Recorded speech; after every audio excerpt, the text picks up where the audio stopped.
Hi there, and welcome to this week's edition of What You Need to H2Know. It's been a little break since our last episode, and so I wanted to bring you up to date on where I've been and what we've been up to. And one of the things I'd like to share with you is a little story about a road trip we took through parts of Region 1 of AWWA. So you may not know that AWWA is made up of 43 sections, including the 5 Canadian sections, British Columbia, Western Canada, Ontario, Quebec, and Atlantic Canada, as well as Mexico and Puerto Rico.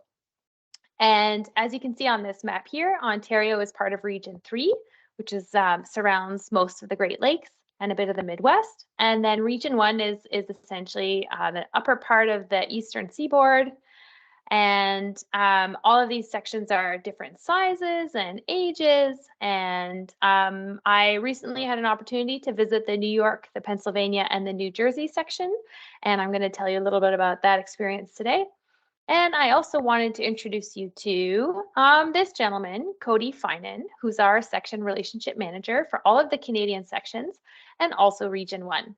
So Cody is our window into AWWA at the Denver office. And so each of the AWWA sections are represented by a board of directors member who represents a section at the AWWA board of directors. In Ontario, that's Marcus Furman. And so Cody keeps all of us in line and helps the section staff with the day-to-day business of running an AWWA section. And so getting back to some of the things I've learned this week about some of the Region 1 sections, our first stop was the New York section. So the New York is the 10th largest section of AWWA based on their member count. And established in 1914, the New York section is the first and oldest of the AWWA sections. And our trip took us to Seneca Lake in the Finger Lakes region, which is absolutely beautiful.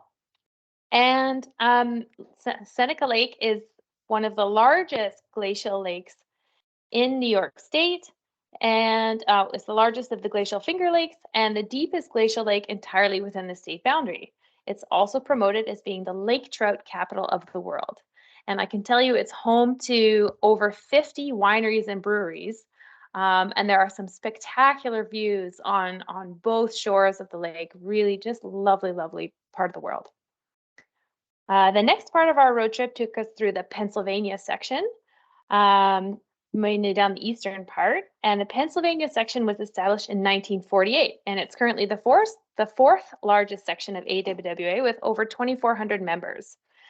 We had some amazing views of the Delaware River as we were driving through the city of Philadelphia and across the Walt Whitman Bridge into the state of New Jersey.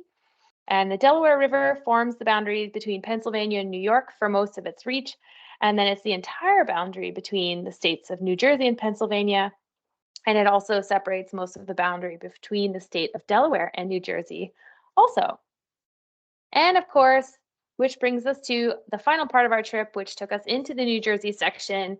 And here's a shot of Atlantic City and the Atlantic Ocean on what was sort of a foggy and blustery day. And I'll tell you a little bit about the New Jersey section. They were originally formed as part of the New York section when it was established back in 1914, but it did break off as a standalone organization back in 1935.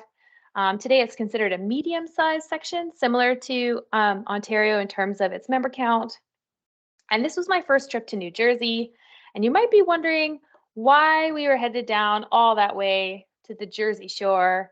And it was for my first ever Beach Frisbee Tournament. So at this point, I think we need a new AWWA No Water, No Beach Frisbee t-shirt because in the end, we needed lots of hydration. It was really hot on the beach, but we did take home the cup. And it was a great, great vacation. And in all seriousness, I will summarize my road trip for you there. It was a great time. Learned a lot about some of the beautiful water bodies up in some of those New York, Pennsylvania, and New Jersey states. And that's a bit of a wrap on what you need to H2Know for this week. Next week, I'll be coming from Ottawa live from the Association of Municipalities of Ontario conference. where we're really looking forward to hearing from the Premier Ford himself, and also looking forward to the Ministers Forum.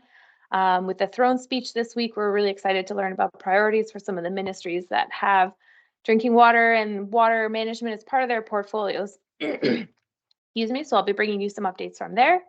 And then in terms of OWWA events, the OWWA Water and Energy Efficiency Committee is accepting proposals for presentations for its in-person seminar later in October. And so if you are interested in presenting at that seminar, please email Marissa Beedham at the office, and we'll make sure her email is provided in the link below. And submissions are being accepted until August 19th. If you have any questions, by all means, reach out to waterinfo@owwa.ca. And other than that, we'll see you soon. Thanks for watching.